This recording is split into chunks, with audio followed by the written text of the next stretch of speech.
Hello,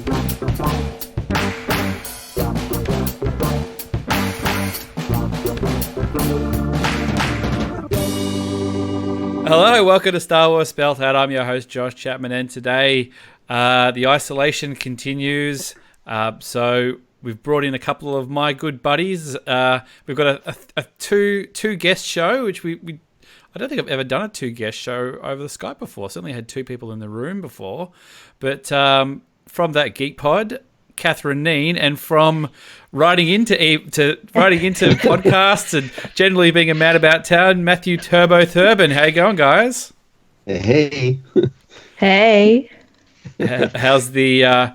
It was a bit more enthusiasm when we just switched on the thing to start with, just because it was like, oh, we're talking to different people. So we have like actually virtual high fives. Yeah, we have actually been talking for about 10 minutes before we started, just doing a general catch up. But how are you guys going down there in lockdown land?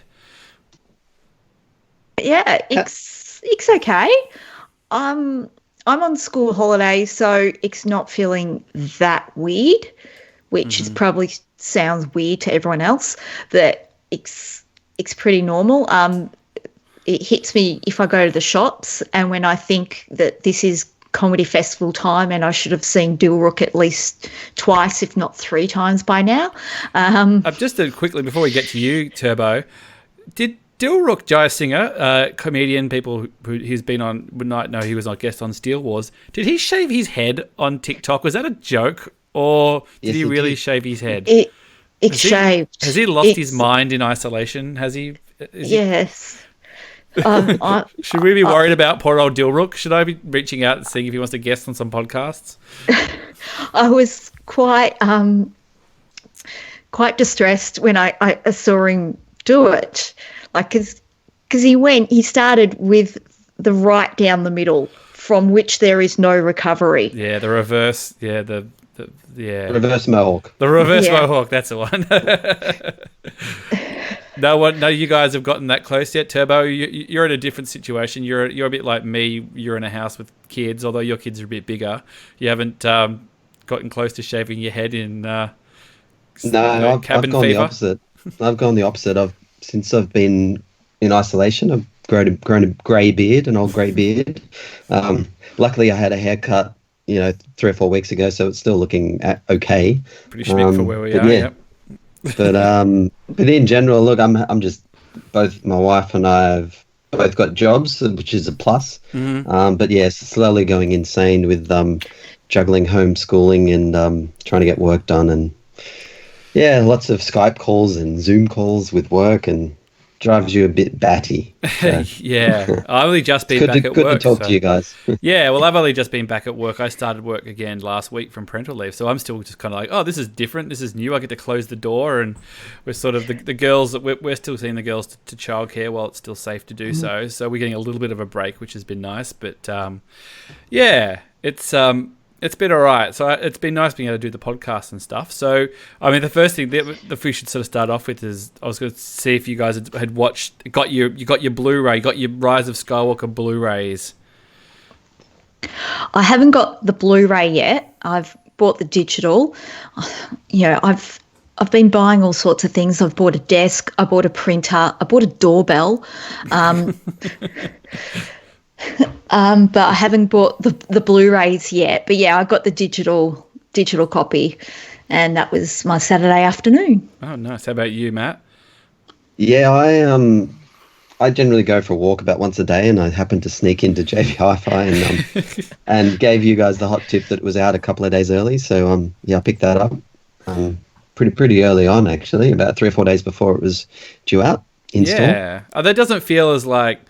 The fact that it's out on digital for like 2 weeks before doesn't feel like you're getting something. Like, it's cool to have, but it's not. It's not like the old days when you really get it before anybody else got it. I just like to stick with the physical stuff, so I'm happy to have. That's what you have on your T-shirt, is it? I like to stick to the physical stuff. The Matthew Thurbon story. Yeah, that's right. So, have you gone back and watched the film yet, or just been sort of burning through the extras? The extras for me. First off was that documentary because I was hearing really good things about it, and it's like 2 hours long, but that was a really good watch. Yep. It's a really good watch. If people haven't watched it, you really should. It's quite interesting. It's really fascinating. Have you watched that yet, Turbo? The doc? Yeah, that was the first thing I watched. I burned through all the extras and then had a viewing with my family, I think last weekend, of the actual movie. So I've done all that. Pretty impressed with the documentary. There's some interesting stuff on there, which I'm sure we'll talk about. But yeah, I mean it's funny because I really enjoyed the documentary too. It's really entertaining, and it does pull the heartstrings and stuff like that. But it's not the warts and alls of the old ones, is it? Like it doesn't really, like, you feel like there's a lot more pain going on in this production than they're kind of letting on. Yeah, it needed a Rick McCallum, I think, in that documentary. Someone, a straight talking dude dropping some just dudes. Just like a dude. Yeah. Just sort of go, this is an effing disaster, just sort of back to, you want to see inside the Lucasfilm offices, the day they fire Trevorrow, and they look up at the calendar and it's like, movies due out in 18 months or 15 months or whatever, Kathy Kennedy's just like, this is a effing disaster. What are we going to do? We got to... I think people would appreciate that more, like a bit of honesty. For sure. Right? So don't sweep it under the carpet. Just show us how difficult it was and show how good it was that we actually got a movie that was decent in parts and questionable in other parts. Well, that's it's despite what people might think of the movie one way or another, they obviously worked really hard on this thing. Like they really absolutely did the best that they could in the time that they had. I think that really got that impression that they were really, really working hard. Oh, yeah, you can't deny how hard they worked. And that stunt coordinator, Eunice, she was my favourite person on that.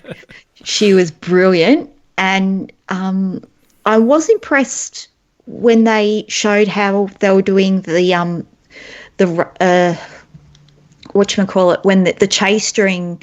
on the desert planet, I can't remember the name of it. The Pasana chase, whatever it is. Pasana chase, yeah, that they built those, or sort of those, out in the desert and then did the green screen around them. It's like, well, why did you do that? So that they had the proper light. So they go to that level of detail rather than just doing everything in a studio. So, yeah, you do appreciate that sort of eye for a detail.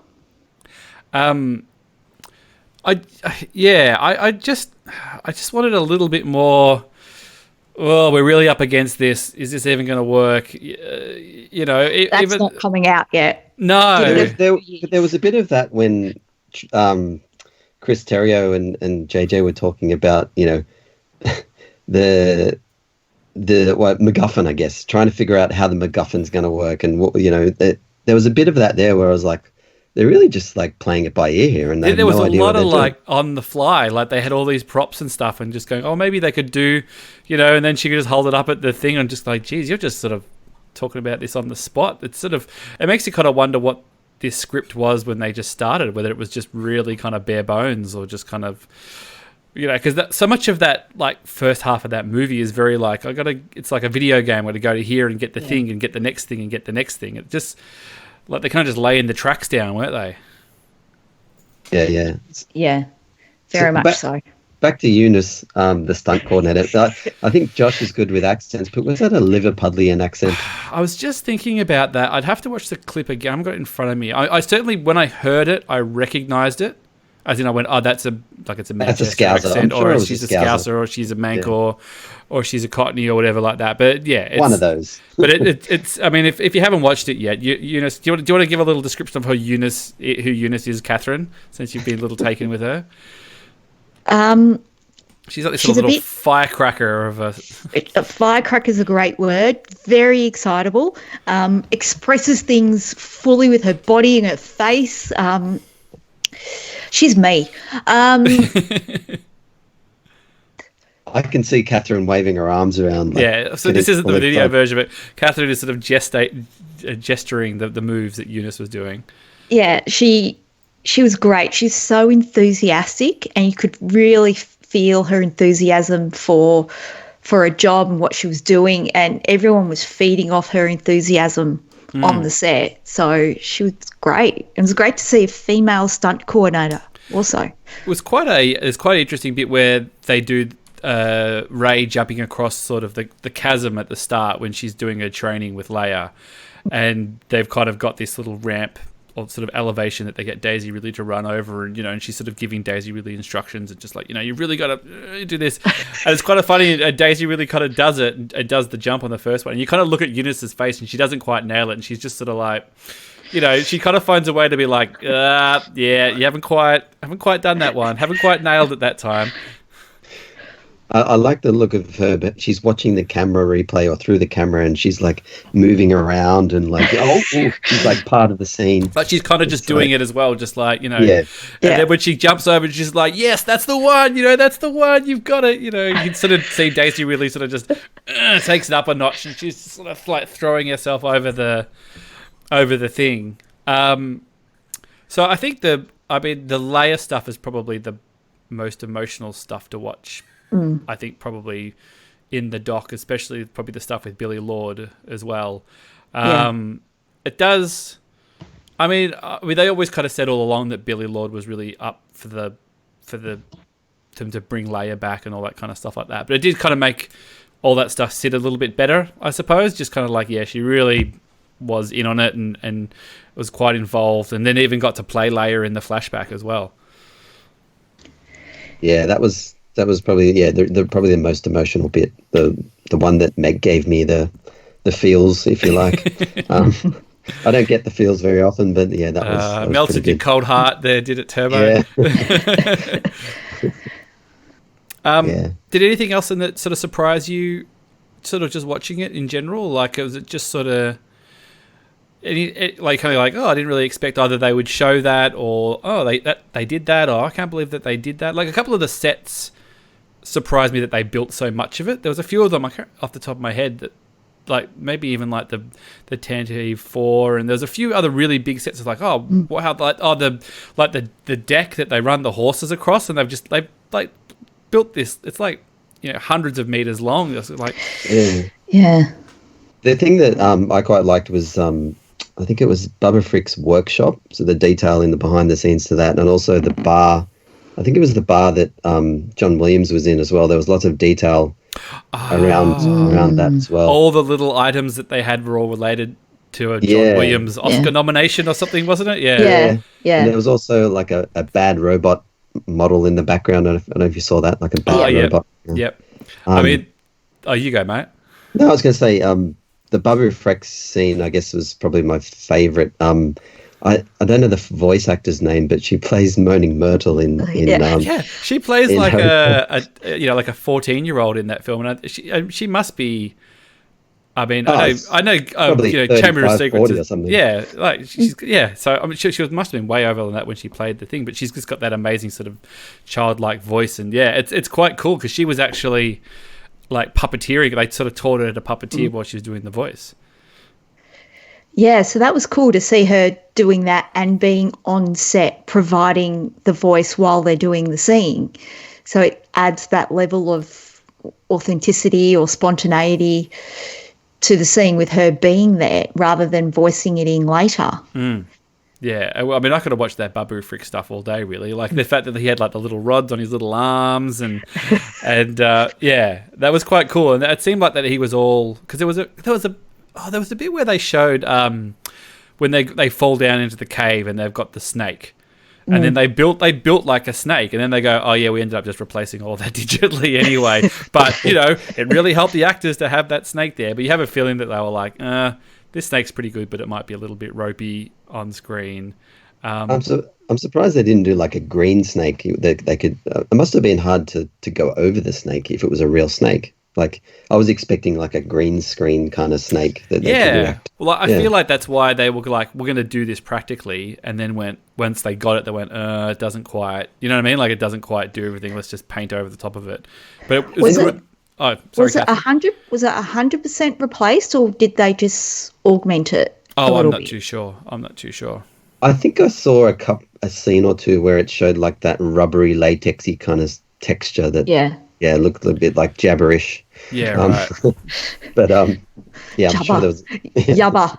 But there was You want to touch some of the stuff that was really cool in the doc was just like all this footage from making the old movies that I'd never seen before. There was a few like clips and things. I'm like, oh wow, they've like, I've watched stacks of making of Star Wars, like pretty much all of them, I reckon, at least one stage.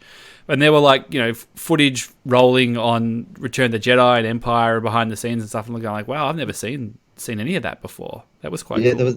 There was some more on there was a short documentary on Warwick Davis, which had a lot of Return of the Jedi, like in the Endor forests kind of. I'd never seen any of that before behind the scenes. That was pretty cool. That was great. And there was a couple of shots where it looked like they'd done a shot for the movie that hadn't used. There was a shot where they're all sort of behind a log and they all kind of look out and they're all sort of in a row looking out. It's like, Han, Leia, Chewie, Luke and Leia, and going, oh wow, that looks like that's a shot that they were going to use in the film, because like Wicket's there as well and everything. And then or maybe it was just a different angle.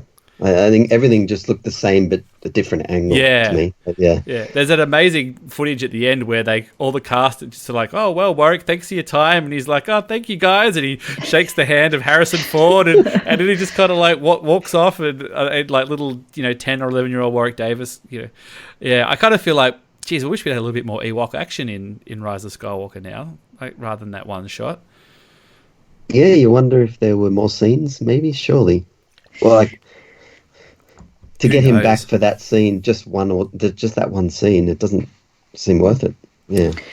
And to go into Josh's long-held theory, why wasn't the wreckage on their moon of Endor? Like, why was it on another moon or planet in the system? I guess it was probably just basically we don't want to go back to the same place we already have. We can't have a lightsaber fight in the forest again. We want to have it on an ocean. Or they could have put the ocean on Endor. Anyway, whatever. I was so sure. And when that leaked, footage of the Ewok of Warwick Davis came out, that was in that little clip, I felt so vindicated. And then, no dice. Yeah, I think it was just gravitational orbits, something like that.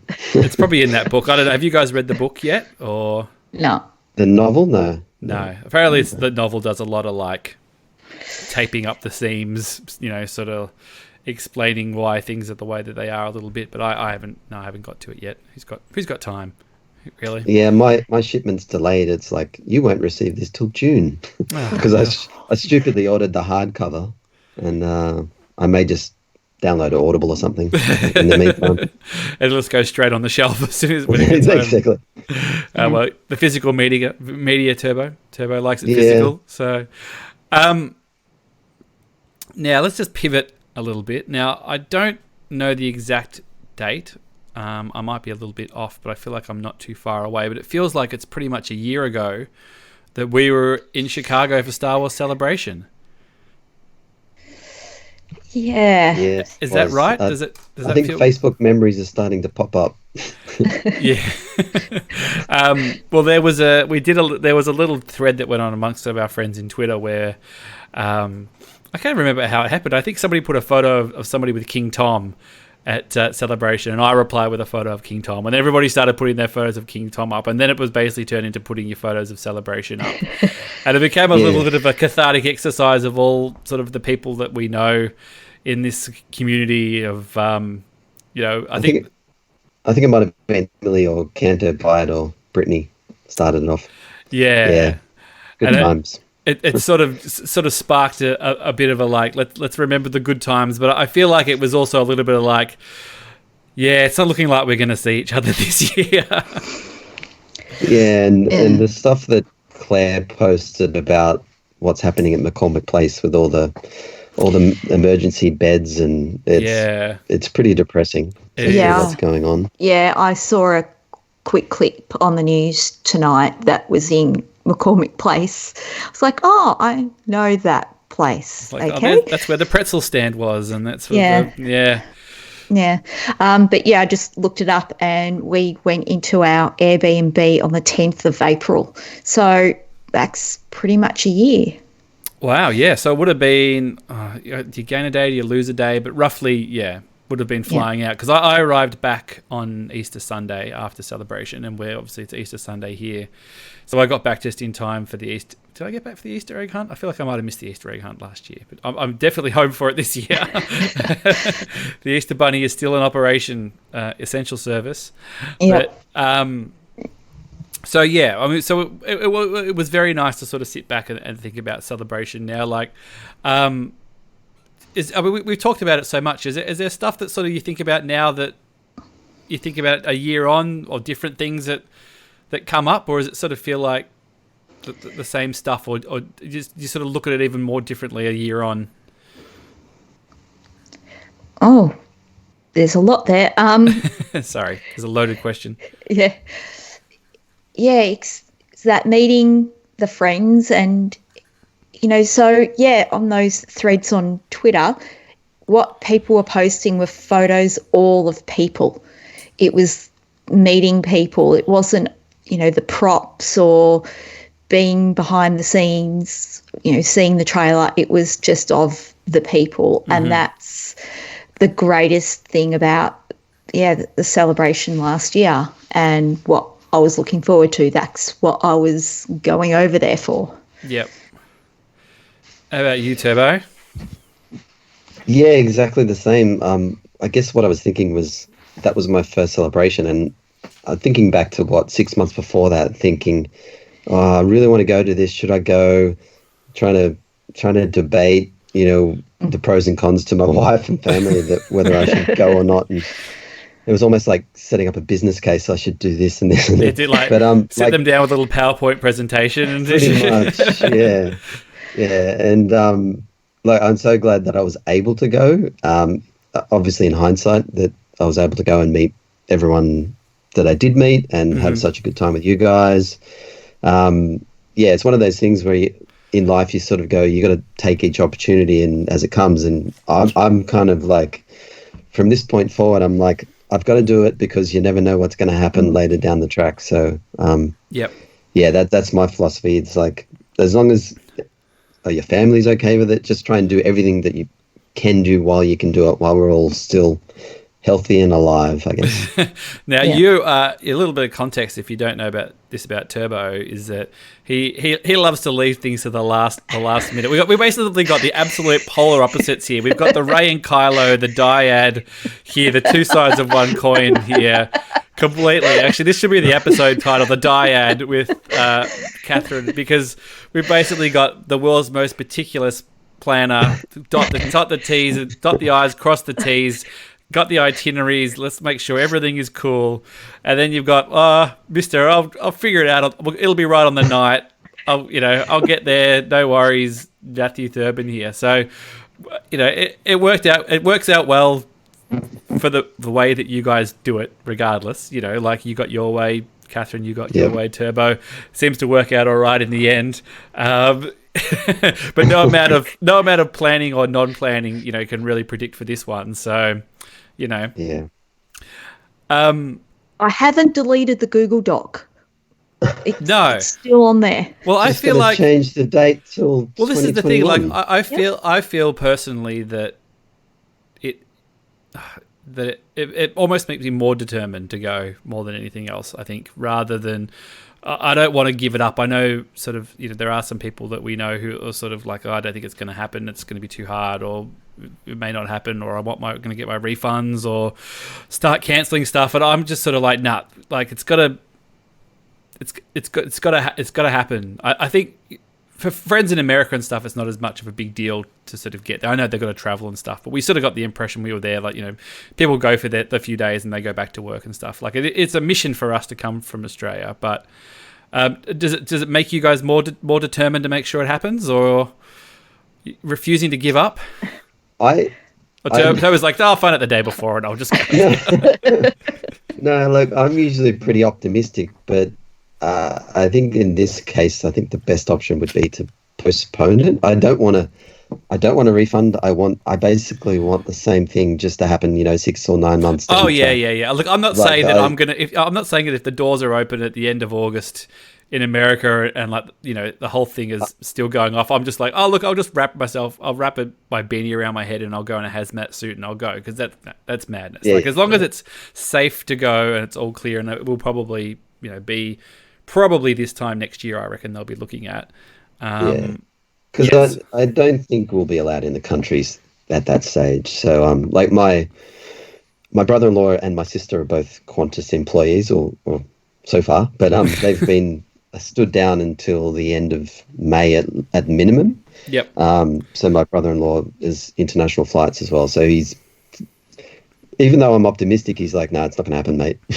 You got Buckley's. So Yeah. So yeah. Oh, look, I think it's pretty safe to say that August is the end of August is pretty much out, and at least as it looks now, we're not going to get to talk this into too much COVID-19 talk, but Australia is actually doing pretty well in the way we're handling stuff, and you know they're still not talking about a lot of stuff happening for a few months. So I think it would be pretty crazy to think that we'll get out anytime soon. And the thing is, even if we let us out and you got there and you got home, we'd probably I got to take another 2 weeks to be isolated after I get back. Like, I can't do that. Like, hey, you can't do that on your holiday. And we're like, oh, I'll just sit in a room with my new toys that I bought there.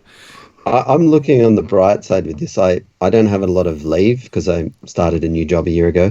So I'm taking this as a save up your leave and definitely go next year, and maybe even stay a bit longer.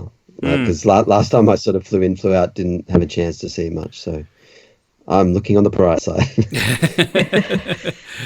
How about you, Catherine? Yeah, I'm thinking more it'll be in 12 months from that August date, so still around the end of August, September. It's more time to save up the dollars to buy all the Cassian merch that I'm sure they're going to have ready for the rollout of the new show. I did see an article today, sorry to interrupt, Yeah. on someone saying, oh, they think Obi-Wan's pushed back to 2022, but Cassian's still on schedule, apparently. Yeah. As it stands. I saw that like yesterday on a site that has done me bad in the past. So, you know, it's that journalistic, which ones do you trust type of thing. But yeah, it's more time to save. I think, yeah, that 12 months from August, September. By then, we may have a vaccine. So, yep. I thought you were going to say we may have the Aussie dollar being a bit stronger. Well, it's got to. It's got to. My Patreon bill for last month was $10 more than usual, just because of the exchange rate. All right. Sorry, bad motivators. We're going to cut you loose. Sorry, Steel. Going to cut you loose. No, Sorry, no. cut all. Yeah, you got to give. We're right. We're Catherine's right. got to be able to moment. pay for her overpriced toilet paper and pasta that she's hoarding in her house and stuff. So Can't we just switch it to Australian dollars? Like, you know, that'd be fair. wow. I don't know. We'll see. You know, Yeah. I still hold out hope. I think, yeah, it's going to get pushed next year. It does get a bit. I did see some article the other day that Comic-Con seemed to think that they were still going to go on San Diego Comic-Con. It just feels like they're keeping it very close. Like, I think we need to know sooner rather than later, just because there are things that we'll have to cancel or postpone or try and reschedule. I don't want to lose the Disney house. You know, like, we've got the Disney house booked. Like, if they go, hey, it's going to be May 2021. I'll be like, great. I'll just go to Airbnb and see if I can just reschedule the house for that time, and away we go. I want to keep the frozen room and the Cars room. No, I want the frozen room. Or we could share, be bunk buddies. We can be bunk buddies. We might have to be. It all depends on who comes and who doesn't again, whether we fill the place again. But look, I'm quietly confident. But yeah, it's crazy to think that pretty much this time we were on the planes instead of flying over and getting ready to see what Chicago could offer us. I don't know. I seem to remember all the social stuff more than anything else. Like, obviously the being in the arena for the episode 9 panel was pretty massive, and that was sort of like almost being thrown in the deep end, because that was sort of like almost the first thing we did apart from preview day, which wasn't quite the same, was it? Like the first proper day, it was like straight into that arena. That was a full-on day. I think by the end of the day, I was like crying. I was just so emotional and it was just so full on. And I cracked the sads because it's just too much. But yeah, it was an amazing first day, like in the deep end for episode 9. I lost my cool, to put it mildly. I think you can download that episode, download that blog pod if you haven't heard it already. I was going to put that on. I've got to put that on YouTube actually at some stage, but audio only. Oh, can't you sync it, or will it get pulled down, do you think? Oh, I don't know. We can always try. I don't know who's got time these days. This is the thing. I don't have any time. Turbo's probably the same. It's just like this, like when you've got kids at home, there is no time. There's all these people who are just sort of like, oh, what video game will I play now? I'm like, they're like, I've done 14 hours of Animal Crossing. I'm just like, oh man, geez, that'd be nice. I haven't done anything I wanted to do. There's been no leisure time at all. It's crazy. So people aside, Turbo, my abiding memories of you at Celebration was being in a really long line for Lego. I remember that on the first day. It was like, where's Turbo? He's like, oh, he's in the Lego line. And I think you're in the Lego. I had 2 long lines. I think it was the Lego line, with the Darth Vader helmet exclusive. That was fairly long. It was probably an hour or 2. But then the big line was in the merch store. I think that was close to 3 or 4 hours to get in the merch store. But I did manage to get a couple of Lando shirts. I know.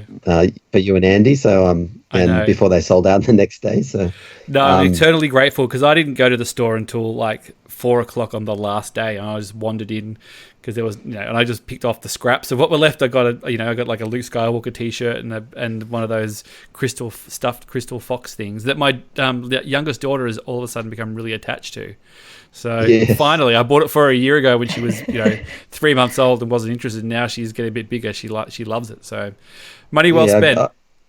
I had a couple of bags full. I think I've got a Boba Fett lunchbox for Frush. I got a few things for people. So, and the kids got a few stuffed toys and crystal foxes, and it was all good times. Well worth the queuing. Look, I expected much more queuing. I think the whole Chicago virtual queuing system and the ballot was pretty good. So good for us. Good for us. 3 out of 4 ain't bad. The only one we missed out was the Galaxy's Edge one, which from all accounts was the worst panel at Celebration anyway. So I'm pretty glad we didn't get up early and sort of bust down for that. That would have that would have been a bit of a bum up. But I guess it was the only one we'd done. But not to worry, it was all pretty good. So let's just pivot again from Celebration. We'll move on. We'll keep this moving a little bit. Have you guys been doing Clone Wars? I have. Turbo, how about you? I have, as a general answer, but no, I've been doing a rewatch with my older son Luke, and we're slowly been chugging our way through, season 1 through to we're up to season 6 now.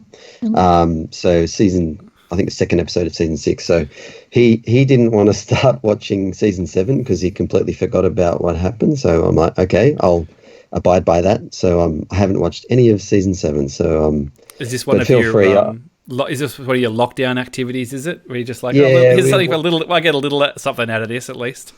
Yeah, look, when my youngest goes to sleep, we'll watch 2 or 3 episodes each night. So that's about the most leisure time I get. And then yes, but I don't mind you guys talking about it. I've heard quite a few podcasts like the Bad Motivators talk about it. So if you want to spoil anything, feel free. Oh no! Look, I wasn't sort of looking to. We were going to sort of deep dive on it and stuff. But I know, Catherine, you were doing a rewatch anyway. Because I mean, a lot of some people kind of like, oh, it's not as good, or it's better or worse or whatever. And I kind of just feel like it's kind of more of the same? It's as good as good as the sort of normal Clone Wars stuff. That's sort of got good bits and not so great bits. Or is that sort of where you've landed? It just feels like they've just continued where they left off. Yeah, it probably is the same standard. I think where I'm coming from is that there's only 12 episodes, and so I want every minute of those episodes to really count, and you get really good bits of each episode. So the last one we saw, you got a bit of why the Jedi are not loved in the galaxy, how ordinary people view the Jedi, and starting to link into what may happen with Mandalore, which we're all very much invested in now. Yep. But and it is odd watching it one episode at a time, because I'm so used to watching, your 2-3 episodes. It's like ploughing through them sort of thing. Yeah.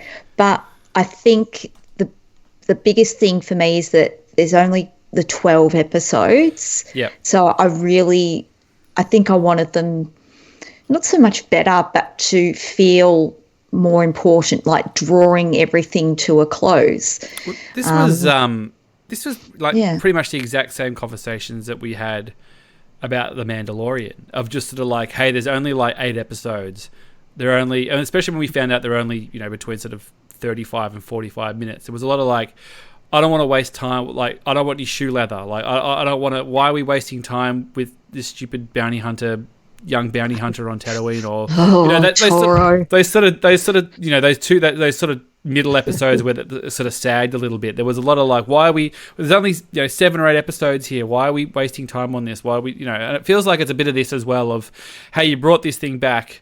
You've only got 12 episodes. Everyone's got to be a freaking banger. They've got to knock it out of the park. But it just seems like they're like, hey, we're just making it the same way that we were before. I think Resistance was the same as well. Like we got to the end of Resistance and just going, oh, geez, it feels like we're just sort of treading water here, and they're ending this thing. Why aren't they like doing more? I haven't finished Resistance yet. I think it's all on Disney Plus now. No, season 2 isn't yet. At least not for us. No. Yeah. But my thoughts on the Clone Wars and rewatch, I think it's only my second watch, I guess. But going through seasons 1 through 6 pretty close together in the last month or two, I think the shit episodes are even more shit, but the good episodes are even like the good episodes that I remember are actually have much more impact.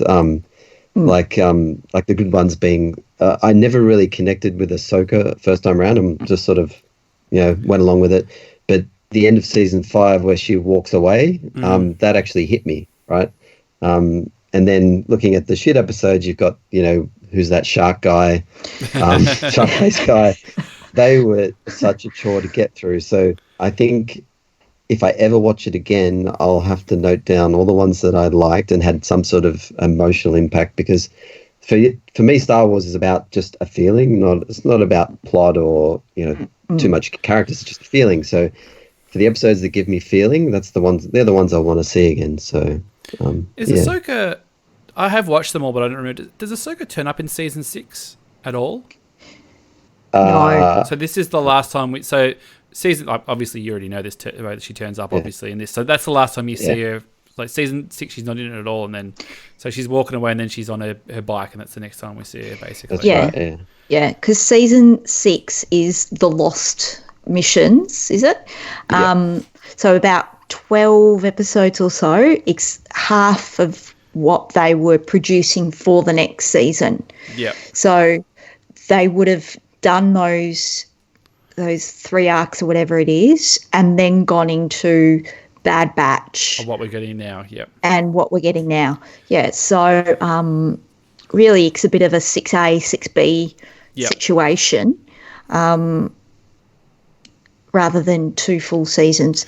But, yeah, I have to admit that I'm left wanting more, that I'm sort of like, okay, like I like Bix, but there's a lot of pressure on this last arc to do a lot, because let's face it, it's going to have the Siege of Mandalore. We saw the preview at Celebration with Darth Maul and lots of things happening in this last arc. It's like, oh. Do you think there's going to be some Mandalorian tie-ins? Like, do you reckon they're going to try and tie, like, the rumors come out, or is it a rumor? Is it pretty much just confirmed that Ahsoka Tano is going to be in the next season of Mando, and Rosario Dawson looks like she's going to play her? Like, are they going to directly have her interacting with people? We're sowing those seeds now. We're basically going to start sowing those seeds. They're going to lead on now that they've kind of got this way that they can go back and jump forward again.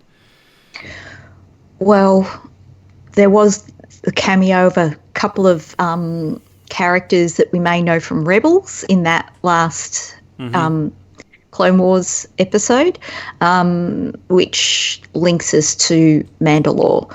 So it'll be interesting to see whether there are more links in place, or whether just the Siege of Mandalore tells us more about Mandalore in general. So tells us about Mandalorian customs, how come some Mandalores take their helmets off.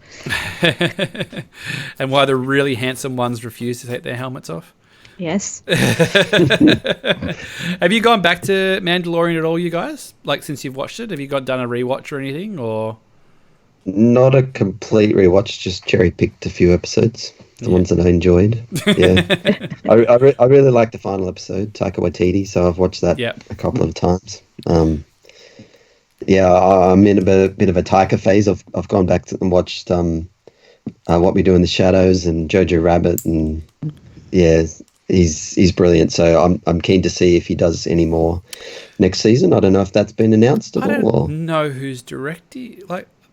Because they made such a big thing last time of like, hey, we're going to have this person, we're going to have some different people from different backgrounds, and we're going to have some ladies, and have they confirmed any of the directors? I'm assuming Dave Filoni, and apart from that, I don't know. Like, there was that article that Ron Howard retweeted a little while ago that stated that Bryce Dallas Howard was doing an episode.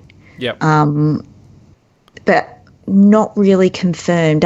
Not like last. Well, last time season. they put it all up front, didn't they? And they just unless they're just like, hey, we want to, we've got some big names, we want to keep it on the down low, we want to punch it out at the right time. Yeah. And it's just this weird thing now, because it's because the world sort of stopped, and production of things has stopped to a lot of point. Like, there's a point where we might just run out of stuff, like new stuff. We'll all have to start going back. They'll be like, well, you've got to the end of all the stuff we've made.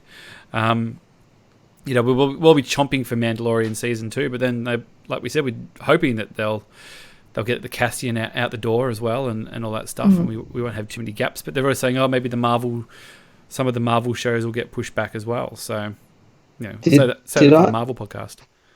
Did I hear that it was probably a rumor, not confirmed, but Robert Rodriguez was going to direct an episode? Oh, I didn't hear that, but maybe. Yeah, I think that was in one of the rumors as well. That would be cool. That'd be cool. Yes.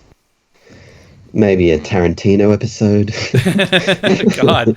If you could have anybody, like, you might as well have, like Taika Waititi had to direct an episode of a show that was already established, but he managed to... You could tell it was a Taika Waititi joint, though, couldn't you? Like, he brought a bit of Taika Waititi to it. Look, but it makes sense. It's like a spaghetti western sort of thing, and Tarantino would jump straight into that. Sure. Tarantino directed an episode of Alias. I mean, he'll do it. He'll do it.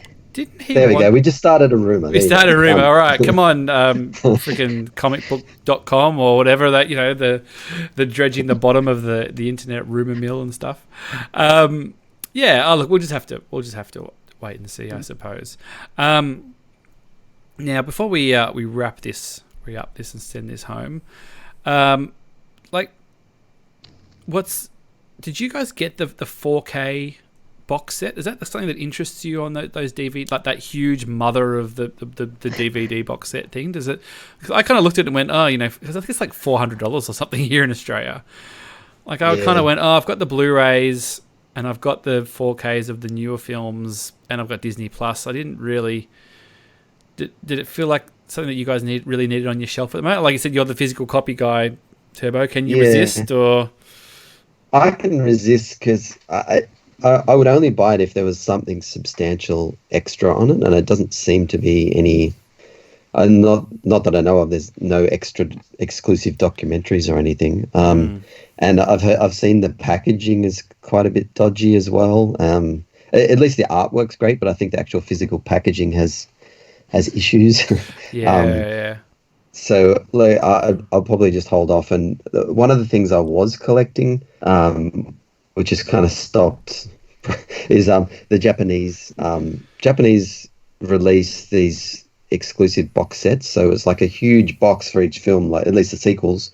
Force Awakens, Last Jedi, Rogue One had these huge boxes with a SH figure inside. Different artwork and obviously Japanese language soundtrack, which are really good to watch. There's nothing better than watching Snoke in speaking Japanese. But unfortunately, they stopped those big boxes when Solo came along. So that the Solo Japanese versions just basic, and I think the Rise of Skywalker doesn't have a big box announced either. So I think either way, I'll just wait. Yeah, I feel like it's one of those things that might be half the price in 18 months. And, and I'll probably just buy the 4K original trilogy. That's about it. Well, I've held off buying any physical copies of the sequel trilogy because I was thinking the original plan was, it'll come in a box set. When the last one's done. Yep. So I'd have a box set of the sequel trilogy, and it hasn't. Like, the only set is the massive 9 episodes. It's like, oh, no, that's not what I had in mind. So, yeah, I'll probably end up getting all 3, maybe the combo Blu-ray 4K just for the day I upgrade eventually. Seeing as I've only bought a Blu-ray player this year, someday in the future when I upgrade. You upgrade to the 85-inch TV, Catherine, and just have it on the side of you, just taking up the whole side of the wall in your lounge room. You're looking horrified, but same like, that wouldn't be so bad, I guess. It'd be pretty good. Speaking of physical collections, I'm a bit of a completist, but I haven't seen a 3D release for Rise of Skywalker. And I thought... Was there one for Last Jedi? Yes, I have that. And The Force Awakens. Yeah, I've got the Force Awakens one because I bought it for the commentary track. And then I got rid of my other copy, yeah. I thought the Rise of Skywalker was probably the best 3D version of the sequels. Did you see it in 3D? Actually, I saw it in 4DX. That kind of added the extra element of, the water sprays when you're on the Death Star and things like that. So if you want that experience at home, you'll have to get your kids to shake the couch and stuff for you. Yeah, I'll have to time it correctly so they get like a spray bottle of water or something. And you're like, now! It's like, I'm on the Death Star wreckage. I haven't seen the 3D version, and it must exist, right? But I haven't seen it announced. So maybe he'll do it. Maybe he'll do another JJ where he'll release the commentary on the 3D version. Oh, that'd be really annoying if he did that. But Oh, look, it's just weird. Like, it's been sort of remarked that the movie's sort of out, and there hasn't been a lot of follow-up stuff at all, like even from a toy point of view. Like, where's the Ben Solo Black Series? Where's the Rey with the yellow lightsaber Black Series? Where's the Leia in Jedi Training Black Series? Like, all this sort of stuff that you feel like they would have been like, people will want this, we got to get this ready to roll. But, where's the Poe Dameron in Adventurer outfit with his little gloves? Yes. There you go. And scarf. And scarf. Where is all this stuff? It just seems weird that it's all kind of, they've just completely sort of finished that, and they're just going, we'll put some 40th Empire stuff. Here's another Boba Fett figure for you. I don't know what's going on with that. But anyway, it's it's hard to say if things will slow down and get going and stuff. But Look, guys, I want to thank you for jumping on and guesting the Dyad here, the upside and not necessarily the light side and the dark side, but the two sides of a different coin of organising and stuff. But you both were very organised and just like had it through a timeout. You could both do it. So thanks for taking the time out. It was last minute though, so there you go. Yeah, it was a little last minute. We had a little scheduling change. So hopefully our guest who's rescheduled will be on next week, and then I think that'll be episode 99 next week. So getting closer to 100.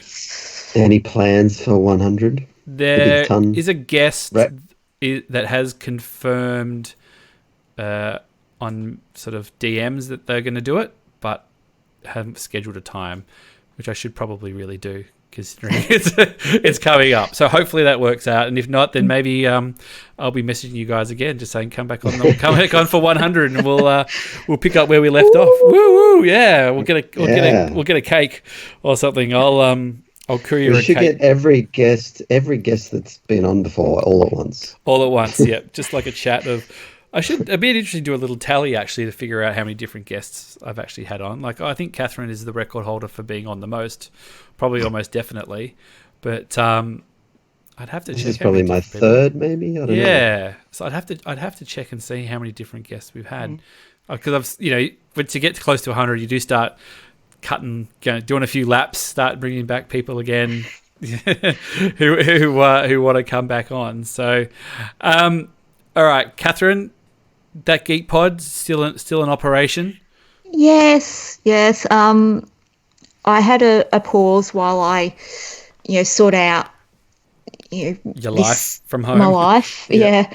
Then I had a guest on in which they couldn't hear me, so that died. And I, stuffed that up. It's the joys of podcasting right there. We've all been there. Yeah. So once I get, better at recording and so I'll be hitting some people up for some more tips, I'll be back on it because, I'm sure people are rewatching some great shows to talk about. This is prime time for you because everyone's inside watching tally, they need a little guidance. I've got so much to catch up on. So much. Well, now I'm down to Survivor only one night a week instead of 4 nights a week. Oh, my God. Frees up so much time. Yeah, well, I assume all those people on those islands, they probably don't even know what's going on. I don't know. That's how Survivor works. I don't know. Have I opened a can of worms here? Well, this is the interesting thing. Usually by now the American seasons would have started filming, and they filmed 2 seasons like back to back. So they would be out there filming season 41 now, and then in a couple months start filming season 42, but they can't start. So that's a year's worth of programming for CBS gone. That's a year's worth of Catherine watching Survivor. That's Look, you've got extra time though. I got to say that Geek Pod will start coming out every night because Catherine will have nothing but free time because there's no Survivor anymore. Turbo, how about you, mate? You're just popping up on things. The occasional voicemail of the email. I don't have a podcast. I just like to gate crush others. It's all good. I'll get you on. Don't you worry. There you go. So, social stuff, Turbo, if anyone wants to follow you on the old socials, how do they get you? Twitter, I guess, is Turbo1975. That's about it, really. And Catherine, hit us with that underscore. Catherine _Kneen. Owning it, never changing it. Yeah. Thanks, guys. Thanks, everyone, for listening. Just follow along at Star Wars Spelt on Twitter, StarWarsSpelt.com, all the normal places. If you're into Peppa Pig, I do a Peppa Pig podcast with our buddy Matt Frost, who declined to be on tonight. We did throw it up there, but he just wanted to stir up controversy, so maybe we were best to leave him on the Peppa Pig podcast where he belongs. I can gate crush that one too if you like. Oh yes, well that might not be a bad idea as well. All right, thank you so much, guys. Thanks. No problem. See you soon. Bye. Bye. Later.